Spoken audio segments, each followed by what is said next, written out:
네, 오늘 함께 이야기 나눌 분들 소개해드립니다. 언론인권센터 이선민 정책위원, 원승현 시청자평가원, 그리고 강흥식 YTN 해설위원 나오셨습니다. 안녕하세요.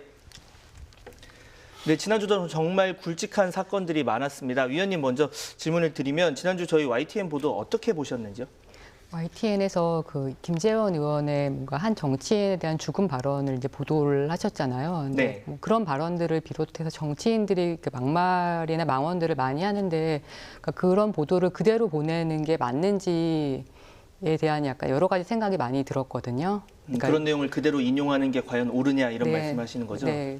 앞으로 총선도 있고 약간 어떻게 보면 정치인들이 그걸 노이즈 마케팅으로 이용하는 측면이 있어서 그런 부분에 대해서 좀 고민을 해주셨으면 좋겠다라는 생각이 좀 잠시 들었습니다. 네, 그 노이즈 마케팅을 어디까지 이제 그대로 인용을 해야 되느냐 이런 것에 대한 고민이 필요할 것 같다 말씀을 해주셨고요. 자, 본격적으로 잘한 뉴스, 못한 뉴스 시작을 해보겠습니다. 먼저 원승현 평가원이 꼽아주신 잘한 뉴스부터 들어보겠습니다. 어떤 뉴스로 꼽아주셨죠? 예, 저는 지난 11월 8일에 보도된 3분 뉴스 누가 내 치킨을 빼먹었어.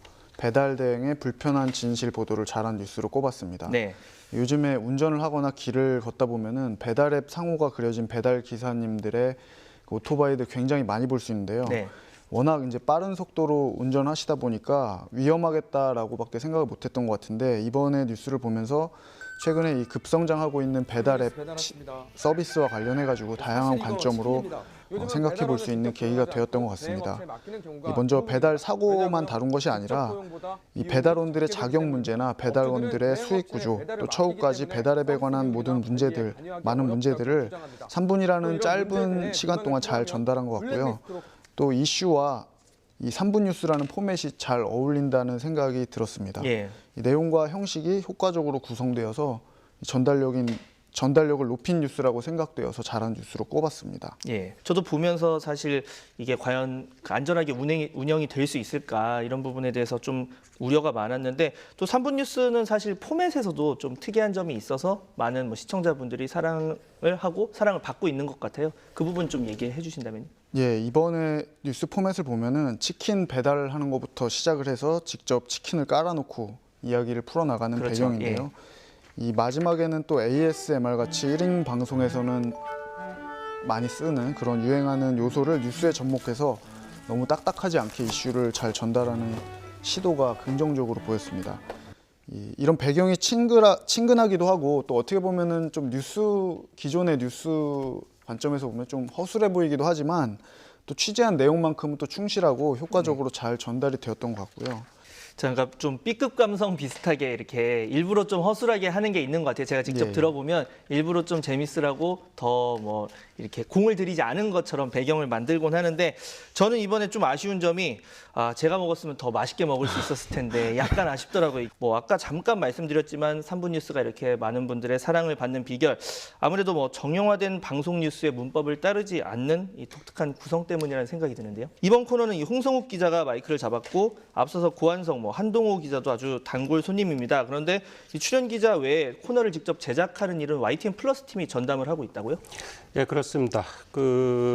지금 취재 기자 얘기로 들어보면은 이 기사를 취재한 그 계기는 최근에 SNS에서 치킨 빼먹는 배달원, 그다음 치킨 시킬 때 조심하세요 이런 사진들이 화제가 됐다고 합니다. 그래서 이러한 것을 가지고 기사와 뉴스를 만들면 재밌겠다 해서 이 기사를 취재를 하게 됐고요. 그래서 이거를 단순히 이제 표피적으로만 취재를 하지 않고 이런 문제가 발생하는 그 원인 그리고 누구에게 책임 소재가 있는지. 그리고 또 이 배달원을 비난하기보다는 그 이면에 어떤 구조적인 문제들이 있는지 이런 것을 함께 취재했다고 합니다. 네, 뭐 방금 말씀하신 것처럼 이 배달원이 단순히 잘못했다, 나쁘다 여기에 그치지 않고 이제 배달 횟수에 따라서 급여가 측정이 건건이 되다 보니까 위험 운전이나 고개 운전이 나올 수 있다. 그래서 사고 우려도 짚어준 게 참 인상적이었던 것 같고요. 자, 이번에는 위원님이 꼽아주신 잘한 뉴스 한번 들어보겠습니다.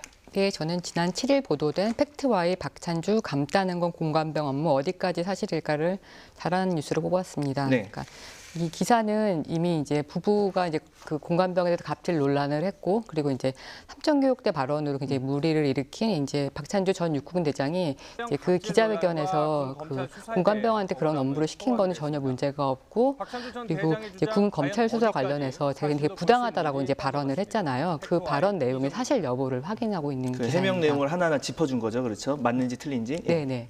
그러니까 일단은 그러니까 삼천교육대는 정말 전형적인 어떤 인권 탄압의 상징 같은 것인데, 그런 발언도 그렇고 이제 감따는 게 당연히 뭐 공관병의 업무라는 발언, 그리고 이제 뭐 인사청탁을 받아서 부분에 대해서 뭐 전후회의 반로라고 얘기한 부분, 이런 얘기를 들으면서 참 뭐랄까, 그러니까 박 전 대장 같은 경우는 그러니까 군인들이 마음대로 권력을 휘둘렀던 50 시절에나 참 어릴 법한 인물이라는 생각이 정말 많이 들었거든요. 뭔가 박 전 대장은 뭔가 30년 전 세상에 살고 있는 게 아닌가, 뭐 이런 것들을 기사가 이제 시청자 눈높이에 맞게 잘 설명을 해줬다고 생각을 합니다.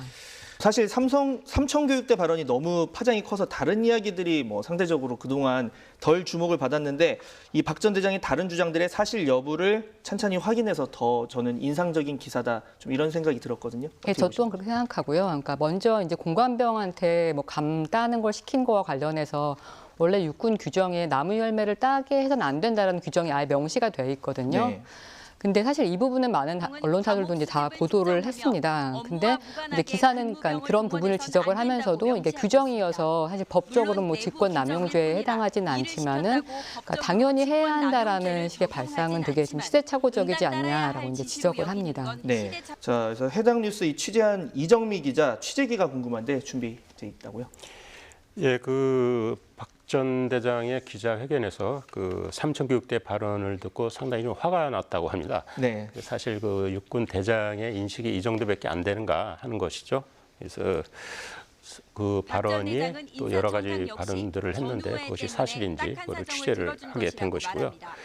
뭐 사실 그 삼천교육대 관련 발언은 그 상당히 부적절한 거죠. 그렇죠. 그 불법적인 방법으로 삼천교육대가 운영이 됐고, 또 거기서 저기 고초를 당했고, 또 그 고통을 안고 지금까지 살아가시는 분들이 있거든요. 그런 분들이 있는데도 이런 발언을 했다는 것은 뭐 명백히 뭐 잘못된 발언이라고 생각을 합니다. 그리고 뭐 앞서 말씀하셨지만 그 인사청탁, 이것도 뭐 전회 때문에 그랬다는 것은 뭐 누가 들어도 뭐 이해할 수 없고 납득할 수 없는 부분이고요. 또 이 일로 인해서 누군가는 또 피해를 받기 때문에 그런 것이죠. 자, 이번에는 아쉬운 뉴스에 대해서 한번 얘기를 나눠보도록 하겠습니다. 자, 평가님, 이번 주 어떤 뉴스가 좀 아쉬웠나요? 네, 저는 지난 11월 6일에 보도된 세 번째 시신은 다친 선원, 사과 방문, KBS 사장은 발길 돌려 보도를 아쉬운 뉴스로 꼽았습니다. 네. 이 독도 헬기 추락사고 유가족이 KBS 사장의 사과 방문에 진심 어린 사과를 요구하면서 격렬하게 항의하는 장면이 주로 이제 다뤄진 뉴스였습니다. 이 유가족이 방문한 KBS 사장에게 매우 격렬하게 반발하는 현장 상황이 담겼는데요.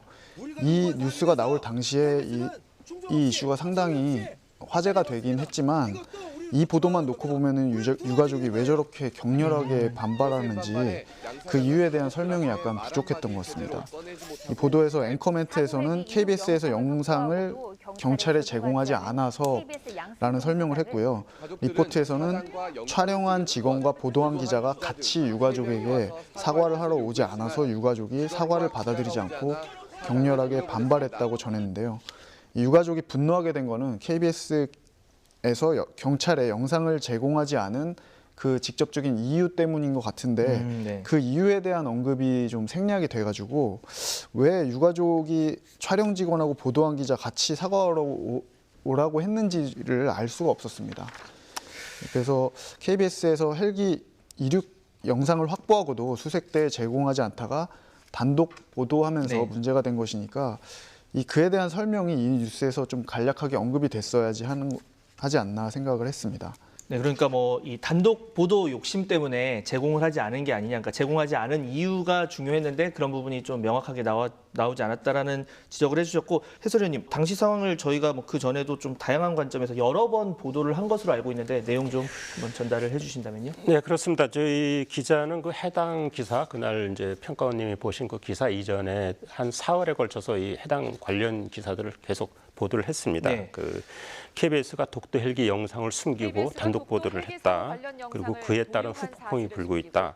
또 KBS가 이제 후폭풍이 불고 나니까 이제 사과했다. 또 가족들의 분통이 이어지고 있다. 이런 걸 연속적으로 보도를 했거든요. 그러니까는 기자는 이제 그간의 경위를 여러 차례 보도를 했기 때문에 당일 리포트에서는 이 같은 설명을 좀 자세하게 하지 않았다고 합니다. 근데 기자들이 이제 착각하는 것 중에 하나가 이제 시청자들이 다 알고 있을 거라고 생각을 하고 자꾸 이렇게 생략하는 부분들이 많이 있거든요. 근데 뭐 시청자들이 항상 뉴스를 팔로우하는 것이 아니지 않습니까? 그날 처음 보는 분들도 있고 하기 때문에 이런 것들은 좀 설명을 좀 했어야 되지 않나 생각을 하고요. 또 취재 기자도 뭐 당시 좀 설명이 좀 부족했다 이렇게 뭐 인정을 하고 앞으로 유의하겠다 이렇게 밝혔습니다. 사실 저도 이제 뭐 기자로서 이 기사를 쓸 때 굉장히 고민이 되는 부분이 이런 부분인데 뭐 말씀하신 것처럼 그럼에도 기사 이해를 위해서 반드시 필요한 내용이라면 짧게라도 좀 기사 안에 반영을 하는 것이 또 이 배경 정보라든가 이런 것이 없는 시청자분들을 위해서 또 좋지 않을까, 조금 더 친절할 필요는 있지 않을까 이런 생각을 저도 해보게 되고요. 자, 이번엔 위원님이 꼽아주신 아쉬운 뉴스 한번 들어보겠습니다. 네, 저는 지난 11월 11일 보도된 위안부 성노예 아니의 한국도 확인 논란 보도를 아쉬운 뉴스로 꼽았습니다. 네. 그러니까 일본 외무성이 올해 외교청서에서 성노예라는 표현을 사실의 바람으로 사용해서는 안 되고 이 내용을 2015년 12월 한일 위안부 합의에서 한국도 확인을 했고, 그러니까 위안부 합의에서도 이제 이 단어를 사용하지 않았다라고 이제 보도한 것인데요. 그러니까 한국이 이제 이 성노예라는 표현이 사실에 반한다라는 걸 인정을 하고 사용하지 않겠다라는 이제 뉘앙스로 해석되는 내용입니다. 네네. 네. 그렇죠. 자, 그리고 위안부 피해자에게 뭐 성노예라는 표현을 써서는 안 된다. 뭐 그게 사실에 반하기 때문이다. 이게 일본의 주장이라는 건데 이게 도쿄에 있는 황보현 특파원의 보도였습니다. 그렇다면 위원님께서는 이 기사 모니터링을 이제 꼼꼼히 하시면서 좀 어떤 부분이 좀 가장 의문이 드셨나요? 그러니까 먼저 기사를 보면서 그러니까 저희 일본 그 외교 총서에 실린 내용이 정말 사실일까 하는 궁금증이 제일 먼저 들었거든요. 사실에 대한 궁금증. 예. 네. 근데 이제 관련해서 YTN 보도 같은 경우에는 이제 일본 외무성이 그렇게 싫었고 거기에 대해서 한국의 뭐 이는 거의 인정한 게 아니다라는 입장이 되게 짤막하게 실렸거든요. 근데 예. 그게 뭔가 직접 인용한 형태가 아니라 간접 인용하는 형태로 너무 간략하게 실려서 이게 그렇다는 얘기인지 아닌지 좀 부가적인 설명이 되게 빠져있다는 생각이 들었는데요. 그러니까 다른 언론의 보도를 보니까 이 내용이 원래 그러니까 일본은 계속 그렇게 줄기차게 이제 성노예가 아니다라고 주장을 해왔지 않습니까? 네네. 근데 2018년만 해도 이런 내용이 없었대요. 한국 정부를 가져와서 얘기하는 내용이 없었고 2019년도에 이제 한국 정부를 끌어와서 마치 한국 정부도 합의한 것처럼 이제 보도를 한 거였었는데. 그러니까 일단 이 내용의 진위 그리고 이제 이러한 외교 총서에 이런 내용을 실은 것들이 갖는 의미랑 그리고 이제 한국 정부의 대응 그리고 이제 이 실은 것들이 이후 국제사회 여론에 미칠 파장 등에 대해서 좀 더 면밀한 취재가 이루어져야 되지 않을까라는 생각이 들었습니다. 이와 관련해서 이 황보현 특파원의 또 답변도 준비가 돼 있을 텐데 해설위원님 그 당시 상황에 대해서 이제 기자는 뭐라고 설명을 했습니까? 예, 일본의 그 외교 총사가 나온 게 지난 4월이었습니다. 예. 예, 당시 우리 특파원을 포함한 그 도쿄 특파원들이 이제 주목한 것은 지난해 10월에 그 강제징용 배상 판결이 나오지 않았습니까? 그 이후로 이제 한일 관계가 좀 악화된 상황이기 때문에 그 외교청서와 올해 나온 외교청서가 어떻게 달라졌을까? 여기에 이제 주목을 많이 했다고 합니다. 그래서 이제 레이더 공방 문제, 그리고 강제징용 배상 문제, 위안부 문제 등 뭐 청서의 논조에 상당히 그 변화가 있었다고 합니다. 그래서 그걸 위주로 이제 기사를 했는데 다만 그 위안부 관련한 이 성노예 문구에 주목하지 못했다고 합니다. 당시에. 그래서 뭐 우리뿐만 아니라 뭐 대부분의 언론이 또 다 그렇게 보도를 했죠. 당시에는 주목하지 못했습니다. 한국 정부가 지난 4월에 그 일본 외교청서가 공개된 이후에 이제 대사관을 통해서 항의를 했다라고 들었거든요, 일본에요. 근데 지금 보도된 시점은 이제 11월이어서 이제 7개월이 지난 지금 이게 보도가 된 이유가 있는지 궁금합니다. 예, 그거는 뭐 최근에 한 언론사가 당시 그 외교청서를 다시 한번 꼼꼼하게 본 겁니다. 네. 보고는 이런 문제가 있었는데 왜 이제 뒤늦게 주목을 하게 된 거죠. 그 문제에 대해서. 그래서 그것을 이제 보도를 한 거고 거기에 따라서 이제 다른 언론사들도 이제 추가 확인에 들어간 거고 뭐 우리 특파원도 당시 문제에 대해서 우리 대사관한테 확인을 했더니 뭐 그 문제 관련해서 항의를 했었다고 뭐 대사관이 또 확인을 해준 겁니다. 그래서 뭐 당시에 이러한 성노예 문구에 주목하지 못한 뭐 그런 잘못은 특파원들한테 있는 거죠. 그런데 또 그러면서도 또 이런 얘기를 하더라고요. 당시에 그런 일이 있었으면 대사관 측에서 네. 이런 걸 자료로 내든지 공지를 했으면은 하는 뭐 그런 아쉬움도 있다고 그랬습니다. 대사관 측이나 뭐 외교부 측에서 이 당시 4월 당시에 왜 자료를 안 냈는지 이런 부분에 대해서도 좀 추가 취재가 있다면 더 좋을 것 같다는 생각이 들고요. 지금까지 잘한 뉴스 그리고 못한 뉴스에 대해서 세 분과 이야기 나눠봤습니다. 오늘 말씀 감사합니다.